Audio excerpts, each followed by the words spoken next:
Bonjour les amis et fans de l'Olympique Lyonnais, bienvenue dans cette petite pastille mercato. Ça traînait dans les tuyaux depuis le début de l'été, puisque le FC Nantes rêve d'acquérir Johan Le Penant. Les deux clubs se sont mis d'accord, le joueur est très emballé à l'idée d'aller jouer pour le FC Nantes, un club à mon avis sans doute plutôt de son niveau. Alors je sais que Le Penant est un joueur extrêmement apprécié par les fans de l'OL et je crois que vous allez tiquer quand vous allez voir les prix annoncés. Alors c'est Hugo Guimet notamment qui rédige l'article de l'équipe. Johan Le Penant va poursuivre sa carrière à Nantes. Un accord entre l'Olympique Lyonnais et le FC Nantes Atlantique a été trouvé pour le prêt avec option d'achat du milieu de terrain de 21 ans. L'option d'achat est estimée à 2,5 millions d'euros. Rappelons que le joueur avait été acheté à Caen au Stade Malherbe pour 4,5 millions avec un contrat de 4 ans à la clé pour l'ancien Canet dans l'hypothèse où elle serait levée. Alors bon, est-ce qu'il y a des conditions qui rendent l'option quasi obligatoire, genre nombre de matchs joués, des choses comme ça? Ce n'est pas encore précisé. Le Penant, 6 apparitions en Ligue 1 la saison passée après avoir subi une grave blessure au genou avec l'équipe de France Espoir.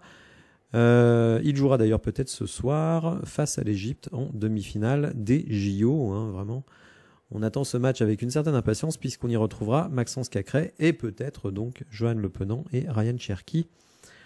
Donc à suivre ce soir à 21 h face à l'Égypte.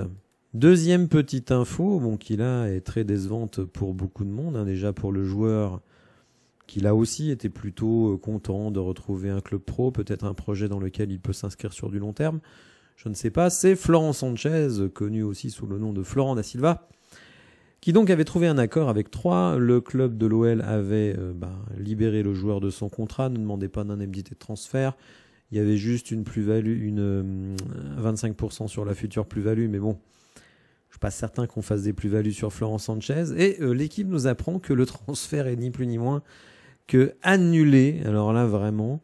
Et vous allez voir pourquoi. Donc l'équipe nous dit que Florent va retourner dans le loft. Une situation, à mon avis, pas très enviable. Le milieu de terrain avait trouvé un accord avec Troyes la semaine dernière, comme révélé par l'équipe. Et l'OL avait accepté de le libérer de sa dernière année de contrat en conservant 25% sur la future vente. Mais le joueur de 21 ans ne rejoindra pas le club de Ligue 2. L'Estac a changé d'avis, mais a assumé ce choix de ne pas faire ce recrutement, précise le club au bois. Les choses sont claires, le club et l'actionnaire sont alignés du côté de l'OL. Une nouvelle destination est donc recherchée pour le jeune meneur de jeu.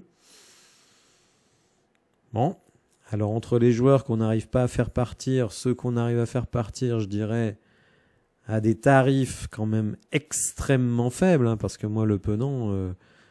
j'escomptais quand même dans les 6, 7, 8 millions. C'est quand même un jeune milieu de terrain qui est pas hyper fort, mais quand même, je pense que dans une équipe comme Nantes, il va faire le taf.